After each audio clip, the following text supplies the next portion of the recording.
Yes, people, good evening. I hope you're all enjoying your weekend. Welcome to the show. Welcome to what is going to be a bit of a roundup of what's happened today. Wow. I mean, you had to talk about it. There's been some unbelievable games today. And of course, the goals keep going in every single weekend. I look at the Premier League, whether it be a Saturday, whether it be a Sunday, there's just goals galore. And today was like that. Some last minute drama, some games which perhaps teams will be extremely devastated about and really feel like their team potentially underperformed. But some that will look at themselves and go, you will take that, and some that will just be saying, you know what, we absolutely battered them and deserved all 3 points.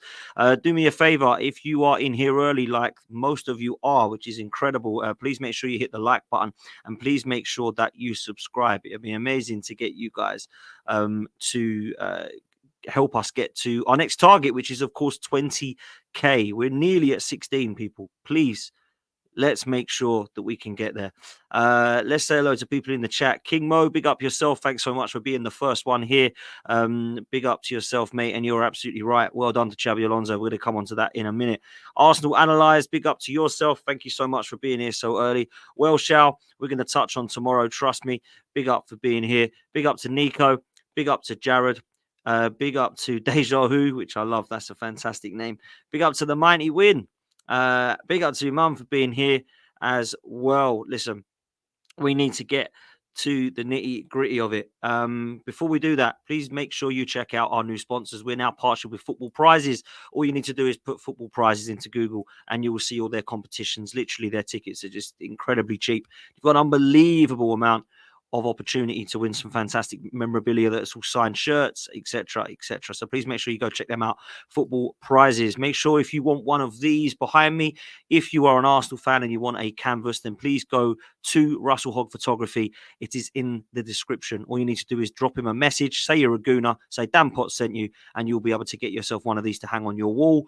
And of course, if you do like a bet at this weekend, then please make sure that you go over to Bread and Honey Bets on the Patreon, because they're going to be putting out some unbelievable bets for the boxing tonight and also some of the football over the weekend. So please make sure that you do that, because their tips are fantastic and they always sort me out every week. So make sure you go over to Bread and Honey Bets as well. Listen, great to see so many of you this early. It's been a fantastic day of football for some, and it's been a huge blow for others. Let's bring up the results, shall we? Because I think it's only fair that we go through them rightly. So I managed to watch the game at 12:30, and Manchester City, I've got to say, were just so good. They absolutely battered Everton in terms of football, but Everton off the ball, I must say, are really good. On the ball, not so much. I was impressed with Everton off the ball today, I must say. And I think that playing in that low block is really, really difficult to break down. And Man City found that today. The other thing I will say as well from Everton's point of view is the Sean Dyche football, I just feel will keep them up. And I know they're struggling at the moment. And I know they're down in the relegation zone. I just don't think Everton are going to go down this year, people. I really don't. And I don't know where Richo is in the chat. He's normally here, bigging up Everton. So big up to Richo if you are watching. I honestly think Everton are going to stay up. I just look at what Sean Dyche does in terms of his football, his set pieces that he takes. They'll be really disappointed today that they actually conceded from a set piece. Because if you look at Everton's record, they're in the relegation zone, but they have the most clean sheets. Jordan Pickford is one of the top points holders in the FPL. Tarkowski and Mikalenko and who else is there at the back have all got really good ratings. Branthwaite, yeah, today he got done by Haaland, but don't get it twisted. He's an unbelievable centre half. I really rate him. I think he's going to be a top quality centre back. I really do. So you look at him and think, yeah, Everton can defend. Everton can keep the ball, keep the opposition away. But when you ask them to actually play football, they don't really have the quality. And I just felt there was a couple opportunities today against Man City where actually DCL could have done a little bit better. And Jack Harrison was one of the worst players on the pitch for me. Every time he got the ball, he was losing it. Decision-making was poor, lack of intelligence, very rash, lost the ball when really should have kept it calm. And I don't know. I just personally feel like it was a pretty bad day at the office for Everton on the ball, but off the ball, very impressive at times. And I think that's how Sean Dyche is going to set them up so that they can try and stay in this league. And I just fancy them to stay in the league. I really do. I think they're going to have a great chance. So Manchester City today, Haaland, First goal in 77 days, which means what's that? Nearly 3 months, coming up to 2.5 to 3 months. I know he's been injured with some of it, but for Haaland, he's going to sit there and go, right, I need to get back to scoring ways. And that's exactly what he's done. I think that's his 16th in the goal in the season now. So he's on 16. I think Solanke and Salah are both next in line on, is it 14 or 13 that they've got each? So he's absolutely flying again, is Haaland this season. And I just felt Manchester City's quality shone through. I think Jeremy Doku had a really threatening game down that left-hand side and is keeping Jack Grealish out of the side. He just causes absolute havoc. And he reminds me a little bit of a better version of Saint Maximin, who was at Newcastle, who's now left, where he just looks so tricky on the ball. But sometimes his output has let him down. And I just feel like he's going to improve on that. He's a young player. He's 21, I believe. And he's going to be a top talent, Jeremy Doku, I tell you that now. Phil Foden was causing problems. Kevin De Bruyne come on, got another assist. So it's good for everybody's FPL if they're keeping Kevin De Bruyne in, which is certainly what I've done. And Haaland, I took him out my side due to the fact he was injured and I'd replaced him, but he's going to have to come back in if that carries on, because it looks like KDB and Haaland are going to be the two that everybody needs in their FPL for the rest of the season, because those two together are absolutely lethal. Let's move on to Fulham. Fulham beat Bournemouth 3-1, and it's a really good performance from Fulham and a good result for them. Obviously, the striker that they've brought in now has got two. I think Raul Jimenez needed some help there. They have obviously brought Broja as well from Chelsea, but I do believe that this guy has been brought in and he's got a good couple of goals there, so that could keep him into the side. The other goal scorer is D. Cordova Reid, and I think Bobby Reid is actually quite an underrated player, and he's someone that just turns up and just kind of last minute goals or puts himself around, and you kind of forget Bobby Reid until he pops up again. You know, he's one of those players that just goes under the radar a little bit. And we go from there. I think Fulham are one of those sides this season that are going to be so safe, but always believe that they could try and potentially do one of two things, which is don't drop off. We might be in a relegation zone, but could we dream and try to push for Europe? And I just think they're going to be in a similar scenario to those of Wolves, those of Bournemouth, and some of the other teams around them in that area. I just think are going to be safe and not have much of a season now that they're out of the majority of the cups. So Fulham, they just got to try and finish as high as they can up the league. I think they've got the right manager in charge. I think with 3 or 4 more players in the summer, they could try to push for that top half, but I think they're flirting with that already. As for Bournemouth, they'll actually be disappointed, to be fair, because they're on a bit of a run. Dominic Solanke has been on fire for them.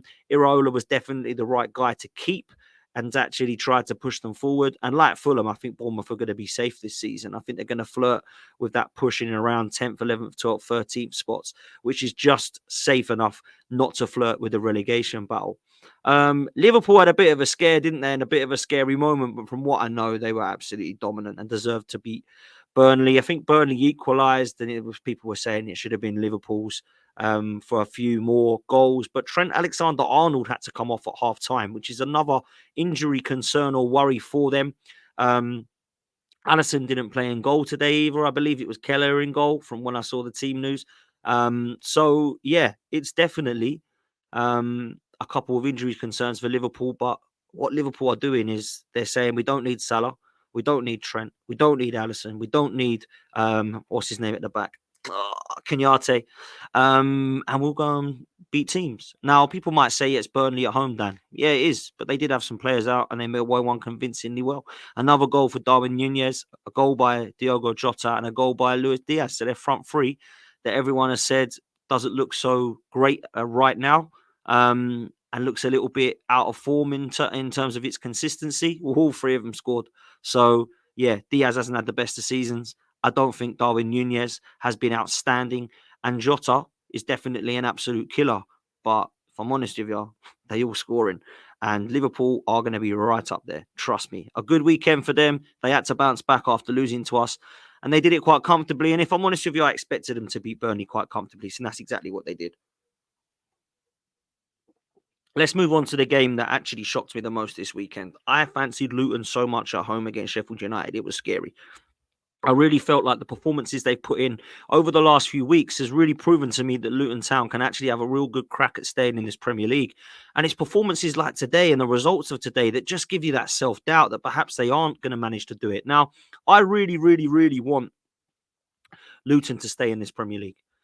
And the reason I do is because I just think the story will be fantastic. Forget where they're from, forget what the link is between Arsenal and Luton that everyone seems to have this obsession about, that everybody that supports Arsenal really supports Luton. Load of crap. For me, Luton Town staying in the Premier League would be an unbelievable story. It would actually beat and defeat the incredible journey they've come on from where they are to where they have now become. I think that is an unbelievable story in football that hasn't really been spoken about as much as it should have perhaps this season. But staying in this Premier League, my God, gentlemen, ladies, this would be incredible. But today's performance has got to have shocked them. It's got to have been poor. And I haven't seen match of the day yet. Obviously, that'll be on in an hour or so. I can't wait to see what happened here because there's penalties in this game. I believe that Luton give a little bit of a fight, but to go 2-0 down, the game was pretty much won by Sheffield United. And Sheffield United, fair play to them. You know, a lot of people have said they're dead and buried, and I still believe that the three that come up from last year will probably end up being the three that does go down. Even though Everton are still in the relegation zone right now, I think with the 10 points that they would have had without, would have probably put them up to around about 14th or 15th, pretty safe. But Luton right now have to look at that game and think that was a massively, massively missed opportunity. Big missed opportunity. Because Sheffield United are very beatable. They haven't looked good this season. They've held 8s, they've held 5s, they've held 4s. But to go and beat Luton 3-1 away, that's a really impressive result for Sheffield United. And Chris Wilder did an amazing job, didn't he, at Sheffield United 2 seasons ago? Was it 3 seasons ago? Maybe it was in the COVID year, where they were looking like they were going to get 4th, 5th, or 6th. And it was like, wow, Sheffield United flirting with European football. Never thought you'd hear that. And since then, they've gone downhill. They went back down. Chris Wilder lost his job. They brought in managers that I never thought were ever going to connect like Chris Wilder did. And that's, of course, why they brought him back. But you just think that Sheffield United just haven't really got enough to put up any sort of a fight. That's the way I see it. So big disappointment for Luton. And it was a bit of a shock for me, I have to say. Spurs Brighton. Wow. Brighton went 1-0 up. No massive shock to me. It was a penalty, I believe, as well. I think when you look at what Brighton and Tottenham are right now, I really thought this was going to be more of a high-scoring game, if I'm honest. A lot of people had this at 3-3. A lot of people had this at 4-4. Some people were saying 2-2. And if I'm honest with you, Tottenham got the job done right in the last minute of the game. And from what Paul Merson was reporting on Soccer Saturday, it was quite an even tie. I think everybody expected it to go to a draw when it got to the 88th, 89th minute. I don't think Paul Merson was commentating on anything saying, wow, this is so one-sided, or I'm really expecting a winner here. But unfortunately, for a lot of people, Spurs got that last-minute goal, 96th minute from Brendan Johnson. Apparently, it was a little bit of a kind of anticlimax for Brighton, who thought, I think we're going to walk away with a deserved point from what I hear. But maybe we'll watch Match of the Day and it will show Tottenham battering them. I'm not so sure. But I think from what I hear, Brighton had their chances in this game. So they'll be very disappointed that they walk away with nothing. What does this mean for Spurs? Well, it means they're in and around, doesn't it? I don't believe they're in a title race. A lot of people will say that they are because mathematically they are. But I just feel like the three ahead of them will all be in a title race longer than Spurs, Villa, some of the others that people have mentioned or had the crazy dream to mention. I just think those three, Arsenal, Liverpool and City, are going to be in that title race for a little bit longer. So let's see what happens. Guys, we're only on 42 likes and there's well over close to 200 of you in here already. So please do me a favor, man. Smash that like button. Please. I need you to hit the like button and I need you to subscribe. What likes are we on at the moment? Let's have a look. Yeah, 43. That's crazy. Come on. We can do better than that. All you got to do is hit a like button. It's free. Doesn't cost you anything. Neither does a subscribe button. Make sure you hit the subscribe button as well. And that will get us close to our target. That's all we need to do. That's literally all you need to do. 2 buttons for me. And if you've got the chat up, all you've got to do is click the cross, hit 2 buttons, and then click it back up. It takes like 2 seconds, and you'll hardly miss the chat at all. So please make sure that we do that. People are listening. We're already over 50 likes, so let's make sure we hit that to 100 as soon as we can, people. Listen, this was a frustrating end result as far as Arsenal concerned, just because of the hatred for Tottenham. We want to keep them away from us and far away from us as well. We want to try and raise the points gap if we can. And that means we've got to go beat West Ham tomorrow, which we need to do anyway.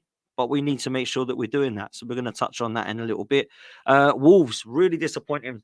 Really disappointing for Wolves at home against the Brentford side that have been struggling of late. But Ivan Toney only scores penalties And in the last three games that he has scored in, he ain't taken any penalties. He scored a free kick. Yeah, okay, give you that one. But the other two have been in open play from how I can, what I've been told. So, yeah, Ivan Toney to Arsenal. It has to happen, doesn't it? He's come out today in an interview as well. By the way, I don't know if people have seen this from Ivan Toney, but they've said, "Oh, what's happening with yourself and your contract?" And Thomas Frank coming out, and he like tongue in cheek said, "Maybe it mean he doesn't want me. I can't make clubs come and get me." He said that means he wants to go. He wants to go. 100% he wants to go. And I think he wants to come to Arsenal, people. And I think Arsenal need to go and get it done.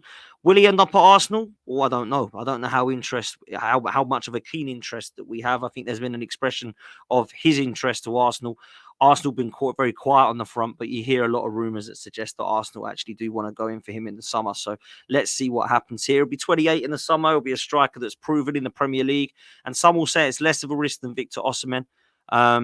I don't believe the likes of Evan Ferguson should be an option. He's definitely not a player that's ready right now, in my opinion. And I definitely don't think Newcastle are going to be up for selling Alexander Isak to Arsenal, who actually would be my number one.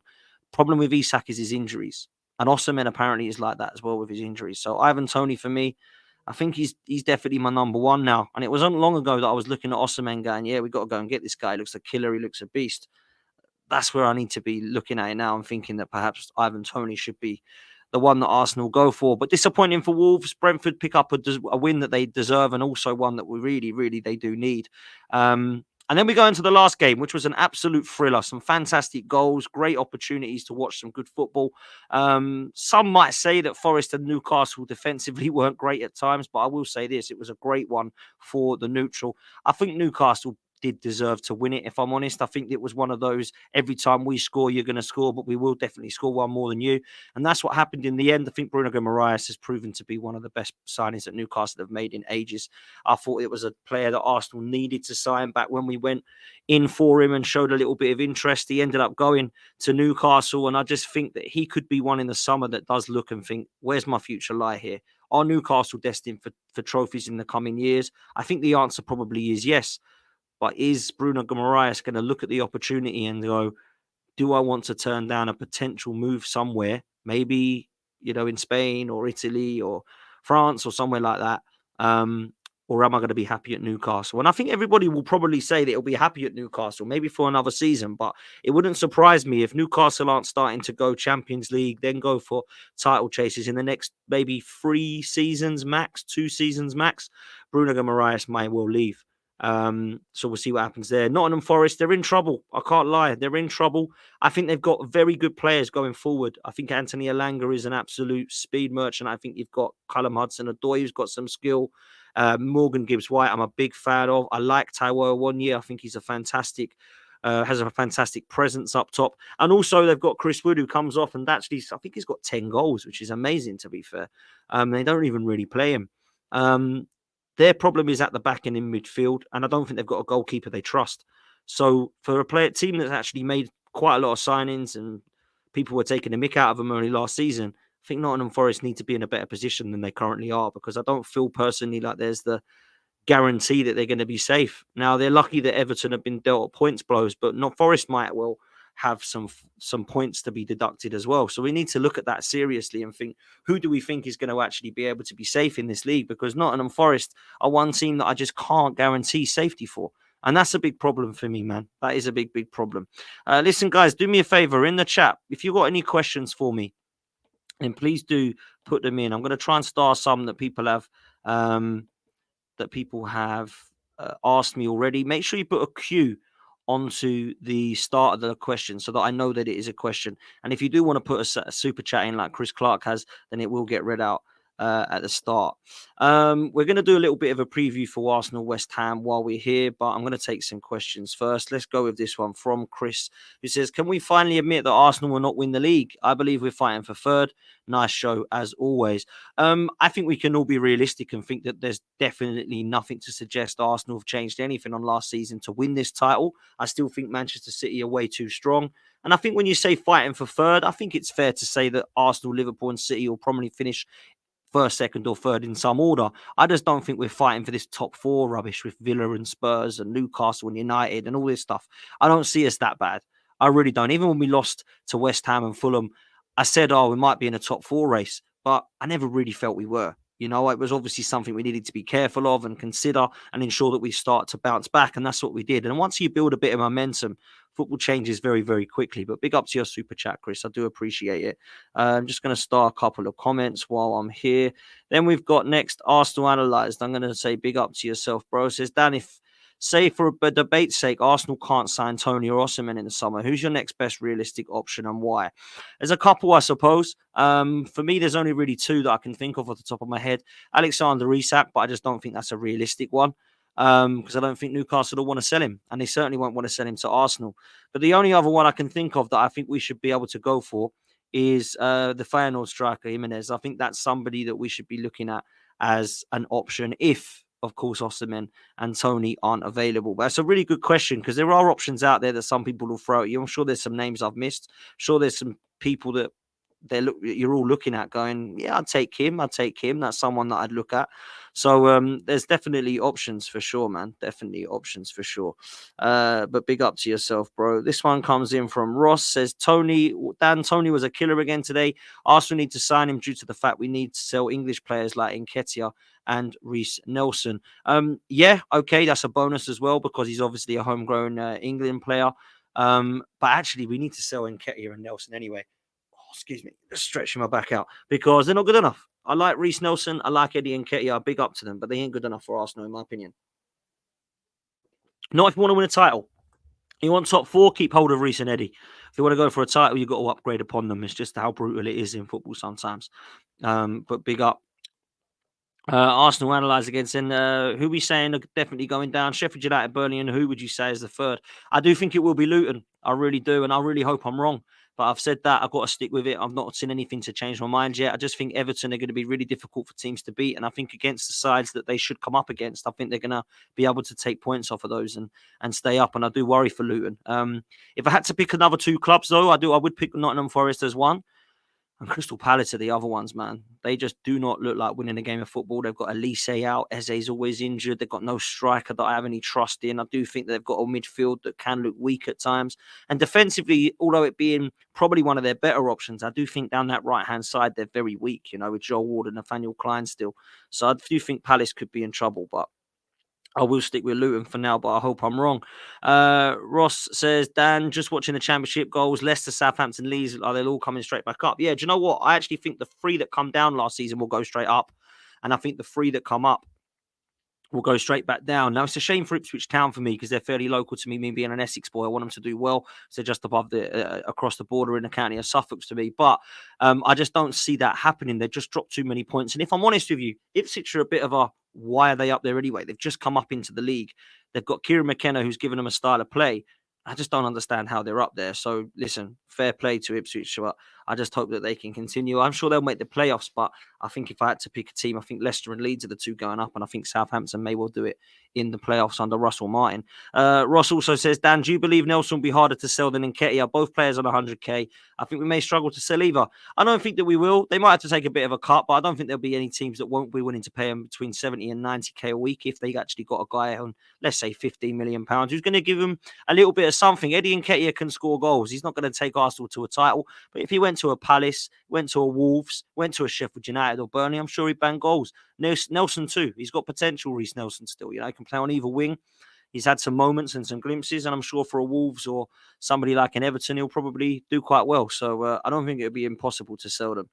This one comes in from Mum and says, Dan, do you feel confident we'll take 3 points tomorrow? Yes, I do. I think we will get a 2-1 victory, and we'll come on to that very, very soon before we wrap up. Who else are we here? Novelia says, we should try and get Sarri from Spurs. He'd be perfect to replace Xhaka. Sarri? Am I being silly? Who's Sarri from Spurs? I'm not sure I know who that is. Sarri from Spurs. He'd be perfect to replace Xhaka. Nah, I'm not getting that one. Someone please let me know in the chat. Have I missed something? Noonan says, would you take Spurs winning the league if we won the Champions League? That's a really good question, I want to win the Champions League so bad. Tottenham ain't winning the league. But if it was a case of them winning for us to have a Champions League, I don't care about Spurs that much. They're pretty irrelevant to me. So, yeah, I'd say fair play. And we win the Champions League. And they'll go, yeah, we just won a league. And we'll go, yeah, we just little broke you in the first season by saying, here we are, we're the champions of Europe and you couldn't do it and we could.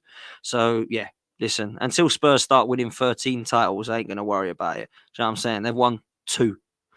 Crazy. We've won 2 at their ground. So who cares about Spurs, really? Let's be real. Jake, big up yourself, says Liverpool versus City on the 10th of March. Winner of that game, win the league for you, Dan. I don't always think it is those games, actually, that win them the league. It's the crazy results, isn't it? Like Man City dropping points to Chelsea and can't beat Wolves. Arsenal can't beat Fulham this season.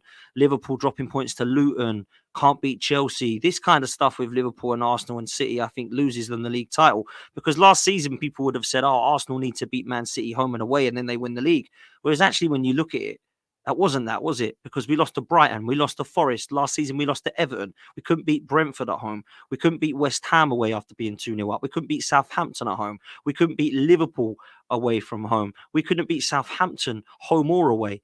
So yeah, there were some problems there. I don't think it was just the 2 City games for me, but that game's going to be mental. All I'll say is when Liverpool do face City, I hope Arsenal can sit there and say that we're still in it. That's all I'm saying. Rich Moneymaker says, why does everyone love the Tottenham manager? Great show. I just think they like him in the media, brother, if I'm honest. I just think he comes across well. Outside of the pitch, I think he's obviously a good manager, an experienced manager, more than people think, by the way. It's not like he's been managing 2 months, this guy. He's been managing for a long time. And I just think he comes across well from in the media, and he comes across well in general. So that's why people like him. I don't think he's the absolute genius tactician that people like him for, but maybe I'm wrong. Jay says, when and if Timber returns and presumably starts in the first 11, what position is he playing and who's coming out? I think it's Zinchenko. Yeah, it is. He's going to be our left back, I think, Jurrien Timber. We kind of saw it in pre-season at the start in the Community Shield and against Forest when he got injured, and I thought he was one of our best players. I think he's better than Zinchenko defensively and certainly can do stuff going forward. I thought he was one of our best players all round, so I expect him to come in. And I think Tomiyasu and Timber definitely give great competition for Ben White and Zinchenko. So long may it continue, man. Great question. This one comes in from O. John, says, would you renew Partey's contract and keep him as third or fourth choice? Get a midfielder in. Imagine the FA Cup rotated squads with Partey in the starting 6. Boosts our chances for trophies. Listen, I would get rid of Thomas Partey for the pure fact that he cannot stay fit. There's just no way this guy can stay fit now. Like, I'm really sorry, but it's just a crazy. It's crazy for me to even think, personally, Thomas Partey can have a whole season without getting injured. It's mad to me. It really is.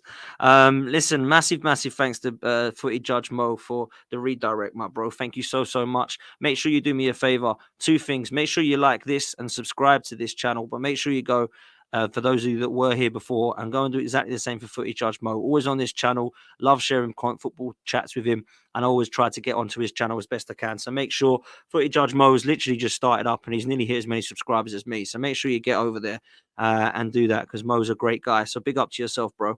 Listen, Thomas Partey needs to be sold in the summer, and I always believe that we can replace and upgrade players. This one's going to be difficult to do. Declan Rice might be that guy. I think sometimes people see him more as the 8, but in my opinion, the links to Zubimendi would suggest that perhaps he's going to come in as the 6 next season. But we'll see. But as for Thomas Partey, I hope he plays a part of this season, but I think it might be time to move on, man. Big up to Joe, man. Make sure you go over to Just Joe. Leeds are coming back up. I'll tell you this now. Ipswich, bro, talk to me. Me and Joe always have this little debate about, obviously, me wanting Ipswich to go up. I will say this. I want Leeds to go up as well as Ipswich. It would just be nice, wouldn't it, for Leeds and Ipswich. 2 clubs that, let's be real, have some history, some serious history as well. 2 massive clubs that deserve to be in the Premier League, in my opinion. And I think the Premier League is a better place with Leeds in it. So that's why I want it. And I get to see Joe on this show more regularly, even though I get to see him enough anyway. So big up to Joe, man. And I think Leeds are going to do it now. I think it's going to be Leicester and Leeds. And then I think Ipswich or Southampton for the playoffs. It looks like West Brom are probably going to beat them alongside maybe Sunderland or Hull. So, yeah, brilliant. Do you know what? Championship's got so much better as well. You know, years and years ago, we used to have like, oh, God, you don't want to go down there. It's dross. But actually, the kind of Burnleys, Lutons and Sheffield Uniteds, Palaces, Forests, Evertons, the teams we've just been talking about as potentially getting relegated, there ain't no difference between them, Leicester, Leeds and Southampton. And if I'm honest with you, from what I've seen of Ipswich, I think Ipswich could give some of those teams a game. So I don't think it's as massive a drop off as it was previously. So big up to yourself, Joe. Make sure you go over to Just Joe. Let's get some more of your questions, shall we? This one has come in from Rich Money. Do you think that Villa will beat Man United tomorrow? Thanks for answering my last question. No, big up, man. I think Man United will beat Villa. That's a crazy thing for me to say. I was going to go draw with this one, but I just got a feeling with Villa. I just don't know what I'm going to get at the moment. And I think Manchester United have just got that kind of shit house in that might be able to get them 3 points. And I've just got a feeling, woke up today thinking, I fancy Man United. Why? I can't tell you. I really can't, to be honest. We've hit 100 likes. Thank you all so much for that. Make sure that we get us up to 200. There's always 350 of you in here, so make sure that we can get our likes up, people. Here we go from the belly. Said, would you take Sarr at Arsenal for the other 8 role? Nah. I think we can do better. I like Pat Mate Sarr. I think he's a very good player, and I think he's done really well so far for Tottenham, but it's not someone that I look at and think, yeah, like, personally, I don't know. I don't feel personally like we can actually go and get him. I think we could do a lot better. Big up to Sophia. Hope you're well. Make sure you go show Sophia some love. Always supporting the channel, so make sure you go support her as well. This one comes in from Salvatore. Says, Dad, I don't think Jorginho in the lineup would be a good idea. Liverpool opened up against us. West Ham will not. We need to have an attacker in there with Rice. Why do you think Jorginho fits? I think Jorginho fits perfectly because the double pivot works so well against Liverpool, and I don't know why it can't work against the West Ham midfield that, let's be real, is probably their strongest part of the team. I think Alvarez, I think if Calvin Phillips is in there, I think if James Ward-Prowse is in there, if Paqueta is back fit, they've got Thomas Souček, who at the moment this season, as much as I don't really rate him, has actually been doing okay. So I think we need to try and dominate that midfield. And with Declan Rice in there, I really do feel like there is a chance for us there. So fair play. Here we go. Who else is there that's putting questions that I've missed? I've missed some, and I hate missing questions, but I couldn't get to star them as much as I wanted to. This one comes in from Jay. Says, what's your take on the under 15-16 Hale End program getting a budget to buy players? Yeah, there's a lot of upgrades on this. It's no longer going to be called Hale End. I'm not even going to try and guess what it's going to be called because it's like an abbreviation or an initials. But this could be a big thing. I just want to see some more youth academy prospects come through, but that actually are going to look like they're going to be a next Tony Adams, Ashley Cole, because we've seen the Smith Rowes, the Nelsons, the Nketiahs, the Willocks. They've not quite gone on to be, apart from Saka, what Saka is. And we normally get one every decade, don't we, at Arsenal? Yeah. When I grew up, it was Tony Adams. Then it was Ashley Cole. We had Rocky before that, and Merce and Kevin Campbell and Michael Thomas all come through before. And then we had to wait another one when we got Wilshere through, and now we've got Saka through. Who's going to be the next one? I don't know. I mean, Ethan Nwaneri is the one that everyone talks about. Kozia Dubry's being mentioned. There's a young kid who scored something like 11 goals or something one game, who's apparently going to be top notch. So we'll see what happens. Taran says that, do we need to sell Smith Rowe and get a proper baller in that number 10 shirt? Potentially, but I love Smith Rowe. I would give him one more year. A lot of people say, no, don't do that. But I just feel like we need to play this kid. I'll tell you what we'll do. What I would do. We'll play him for most of this season when we can, bit part, see what he's like, see if he can force his way in. If he forces his way into this squad and we think he's a good squad player to have and be bringing on from the bench, I'd keep him. If he can't get a look in, we might have to sell him. Nathan says, Dan, what's the thoughts on Arsenal's links to Nico Williams from Atletico Bilbao? I like the lad. I think he's a very good talent, and I do look at it and think there's potential there. We definitely need another wide player, in my opinion, but I do think I would probably rather go for a Pedro Neto or a Michael Elise. Now, both of those have actually got massive injury problems, and that would be a concern to me. But I look at Pedro Neto and I think, wow, like both sides causes absolute chaos, very creative. Wolves' best player by far for me, like not even close. I would love to go and get him. How much is it going to cost? Probably looking at between 40 and 60 million for him. Like you probably are. Maybe Wolves are what even more. I don't know with this crazy market. But I do feel like there's potential there to actually go and get him in because I think the cover for Saka would be phenomenal. I really do. And that's what we need, man. Saka, having a bit of rest, having a bit of competition, being pushed, being driven forward. That's what we need. A Pedro Neto in our side would be phenomenal. It really would. So let's see what happens. Ross says that Dan, Fabio Vieira, the most forgettable player. Always forget he plays for the club. I don't see it lasting with Fabio Vieira. There's a difference to me between being lightweight and weak. He's both. And he just gets pushed off the ball too easily. I don't think he's suited to this league. I'd like to go and see him on loan maybe. a Wolves, who've got some Portuguese players around, just to see if he can do anything different there. But I just don't think he's right. And I think he'll end up back at Portugal, if I'm honest with you. But I've been wrong before. So let's see what happens. Allcarp says, do you really think Arsenal will spend as much as they did this summer? And if you don't, what would be your priority? We need to spend more. We're going to need to spend about £350 million if we want to be competing with Man City. Whether we do that over 1 or 2 windows, I don't care. But that's what we're going to need to be spending. We need to go and spend something on a defensive midfielder because Partey's going to go. We need to go and get a left-sided midfielder as well for if Rice is injured. And we need to go and ensure that we get cover for Saka, a centre forward, and a right-sided centre back. They're the 5 positions that we need. So how much is that going to be? Well, let's just say, for example, if I threw some names at you, a right-sided centre-back like Diomande over at Sporting Lisbon is going to cost 35 million, I reckon.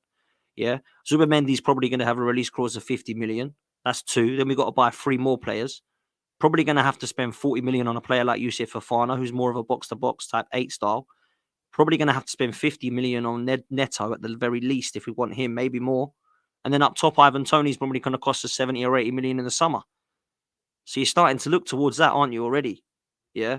So I don't know. We're starting to look towards 300 million as opposed to 200 million. Now you can sell some players on top of that as well. Eddie Nketiah might get you 20. Reece Nelson might get you 15. If you do think Smith Rowe or Vieira are a chance to sell them, you're probably going to get maybe 35 million for Smith Rowe and maybe 20 million for Fabio Vieira. Lukonga might get you 10 million. Savage might get you 8 million back.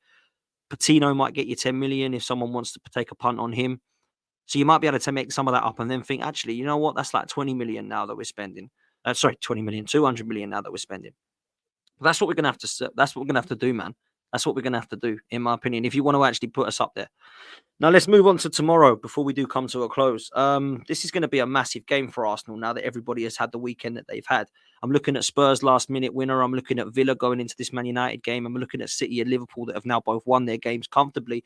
And it's all the eyes on Arsenal again. Now, this will be a disaster if we don't pick up 3 points because of what happened last weekend. All eyes were on us for the reasons that they didn't want it to be on us. Everybody wanted us to beat Liverpool, right? Let's have it right. Man City probably did. That's about it. Only Arsenal and Man City were actually happy last weekend. Liverpool were just devastated. All the other rest of the Premier League that wanted to laugh at Arsenal were. The media were absolute meltdowns, heads gone moments, lost their minds completely. But they will love it if we don't pick up 3 points against West Ham tomorrow. And West Ham fans will too. They've had the absolute number on us. David Moyes has had Mikel Arteta's number the last few times that we've played. Going back to last season and the last 2 times we played them this year, they've managed to get away with 2 victories against us, one in the cup, one in the league. And then, of course, the draw that everybody said dented our title race, which, let's be fair, did. When we look at it this time round, what are we going to see? Well, I think we're going to see 2 teams that are going to play extremely different football. West Ham are going to keep their shape and allow us to have the ball. They're going to allow us to have possession. They're going to allow us to try and say, break us down if you can. They did it last time at the Emirates. It was a magnificent tactical display by David Moyes, and we could not finish our chances. But we destroyed them in terms of the possession of the ball and the chances that we had. Now, we needed to put them in, and we need to do that exactly tomorrow. We cannot be missing our chances. We cannot be fluffing our lines. And there's some options for Mikel Arteta to discuss tomorrow. What is he going to do in his team news? We all know David Raya is going to be in goal.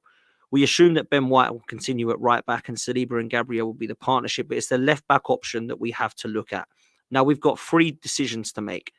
Does he play Kivior if Zinchenko isn't ready? Or does he risk Zinchenko if he's not 100% fit? The other option he's got is Tomiyasu, who's now come back. Is he jet lagged? Is he 100% fit? Well, there's an option for him to discuss there about. Does he start him at left back also? Because Tomiyasu is one-on-one, probably one of the best defenders that we've got. Aerially, by far one of the best. Wins everything in the air. And actually what he can do is keep his shape, keep his department safe. And also what he can do moving forward is actually a lot more than people give him credit for. I'm playing Tomiyasu out of the 3. I don't think Kivior against Kudus is going to be a good idea. I don't think Zinchenko against Kudus is going to be an amazing idea. Although on the ball, which I think we'll have a lot of, he'll be best of all. But defensively, I think Tomiyasu is definitely the best one against Kudus. We remember what he did against Mo Salah. We remember what he's done previously at right back or at left back and kept a lot of dangerous wingers quiet. So for me, I'm playing Tomiyasu tomorrow. And a lot of people might laugh at that and say that's very pessimistic and that's accepting that Kudus is going to have a good game. Yeah, I think he will. And I think Bowen will too. And I think both of them will be dangerous at their place. So I think keep them quiet and play Tomiyasu and allow him to be one-on-one defense. Now, there's no way for me that he's coming back and he's tired or he's unfit. He's been playing out in Japan. He played a few days ago. He's been back a few days now. Let's give him the nod. Then we go into midfield. What do? I think we keep it exactly the same. Double pivot of Jorginho and Rice. Or if you do want to switch it up a bit and have Jorginho more lying deeper and allow Rice to bomb forward, then do that. Do it both, mix it up a bit, change your shape if you need to. Allow Martin Odegaard to have the freedom in that 10 role / attacking 8. And then the front three for me, Saka and Martinelli start. And if Jesus is fit, I think he will play. But I would actually start Havertz in this one.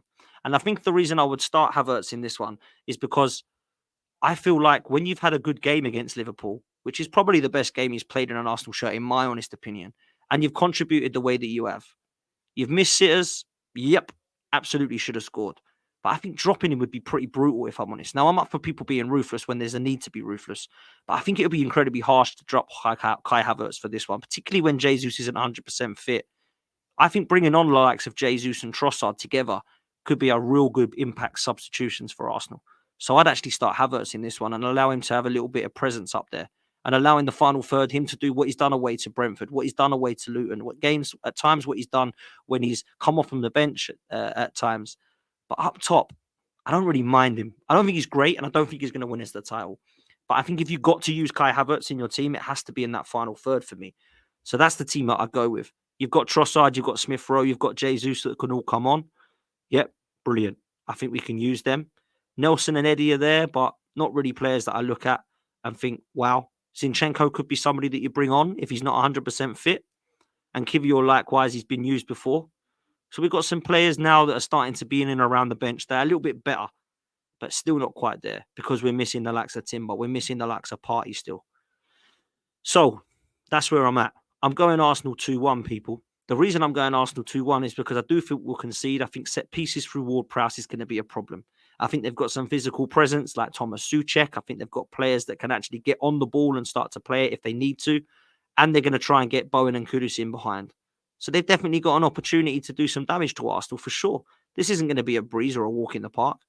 We know against West Ham what they're going to do. David Moyes sets up in a way that's hard to break them down. We've seen Manchester City today try to knock on the door of Everton. But what happened? They got through it. That's what Arsenal need to start doing now. I don't care if we come up against teams that are free-flowing because I have the opportunity to say, right, they're going to come at us. Arsenal are going to go for them, and we're probably going to have a chance of winning the game. But when we go up against low blocks like Fulham, like Palace, like Forest, and now like West Ham, we need to break down the door like Manchester City and Liverpool are doing. And that's what could be a difference between Arsenal not winning the title and imagining us going to lift that trophy up in May. We need to get through these low block teams. And man, West Ham are one of them, man. Absolutely one of them. So are they going to cause havoc? Yeah, of course they are. Are they going to cause problems? Are they going to start to ensure that we do not have pepper in their goal? Yeah, absolutely. But I tell you one thing, if we're peppering their goal, it better be going on target and in. We can't be missing it. We can't be going high. We can't be going sky high. We can't be kicking it wide. We can't be rolling into Ariola's arms. It needs to be in. And Saka and Martinelli could play a massive part in this because they're starting to be a little bit more free-flowing. And I've started to see a little bit more of a different style from the last season of Arsenal in the last few games. Now, it's still not quite working there. It's still not quite right. But I do think we've got a good opportunity to actually prove as to why we can go and be title contenders. And tomorrow, if we get 3 points, people will go, fair play. Now we have a nice little run of games. Again, don't expect Arsenal to have a walk in the park, but I do expect Arsenal to win them. I expect Arsenal to beat Burnley away. I expect Arsenal to beat Sheffield United away. I don't expect us to drop points to Newcastle at home or Brentford at home. I don't expect us to go into games like this and go, don't see how we're getting 3 points here. Oh, that one's going to be really tough. Can't see it happening. We want to win the league. We've got to win those games. We have to. So that's why I'm going to sit there and be a little bit harsh on Arsenal if we don't and say, look, where are we at? Is this actually where we're going? So right now, it needs to be 3 points tomorrow. It needs to be. And you all know why it needs to be 3 points for me personally. Because I can't sit on a podcast. I can't sit on any panel. I can't sit on any YouTube channel and allow Dan Lawless to destroy me yet again. Because that guy's getting cocky. That guy believes they're going to win 2-1. That guy believes that although their bad form is there, that Arsenal are the team that they can do. That Arsenal are that bogey team. That Declan Rice has come and been an agent for West Ham. That Declan Rice, the Declan Derby is West Ham's there. Even if we win, apparently West Ham have beaten us 2-1, but he thinks it will be 3-0. Now, Judges made a good point last night. We don't have the 2-0 this season, 1-0 this season. We don't go up to I don't go up to Errol and go, "Oh, Errol, it was 1-0 for Arsenal this season, and you still didn't beat us at Anfield." I just get on with the next fixture.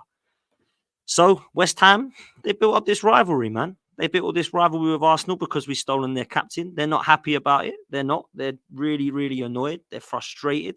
And they've got to a stage now where they believe that they can actually have some time to beat us. We've got to shut them up. We've got to massively, massively shut them up. And I hope that we do massively shut them up. Because we're in that position right now where we need to take those points, move on, look up towards Man City and Liverpool and say we have a good chance of it. And I'll leave you on this. Are Arsenal better when the pressure's on, or Arsenal better when the pressure's off? And it might be that we're better when the pressure's off.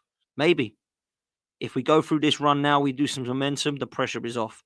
When it starts to get on and you go, right, Man City, Etihad, we got to go and win. And we don't. And then we go to Brighton away. And then we go to Tottenham away. And then we go to Man United away. That's where the pressure is really, really going to be on us. In April, that's a horrible month. Yeah. And May, we don't know what's going to be happening by then. But I need to be seeing Arsenal at the very, very top, man. I need to be looking at the Champions League and seeing us in semi-finals and going, we've got a chance. I need to be seeing Arsenal in the May month going, just win these 3 games and we've won the league. That's what we're about, right? Isn't that what this process is supposed to deliver? Isn't this supposed to be where Arsenal are supposed to be at? Isn't this what we knocked down Highbury for to come to the Emirates to do? All the answers are yes to that. So go do it, man. That's where I'm at right now. Listen, people, do me a favor. Make sure you smash a like on this, yeah? Make sure that you get us. What likes are we up to now, man? There's well over 300 in here. So we're on 139. Let's get that up to 200, please, people. Make sure you smash a like and subscribe to the channel if you're new. We're going to leave it there. Thanks for all your chats. Thanks for all your comments. Thanks for all your super chats. Absolutely love interacting with you, man. Let's make sure that we get the community up to 20K. Really want to make sure that we can do that. Our next target is 20K. We are very, very close to 16K. So let's make sure that we can keep it moving. Would absolutely love that. Big up to Ronnie as well in the chat. Come on, you Irons. He's a Spurs fan. Great win today, bro. Right at the last minute. Tottenham are right in the mix at the moment, aren't they? So you're going to be a happy boy. Let's hope it don't last. Listen, please make sure that you do a like on the way out. We're going to get out of here. We'll see you next time, people.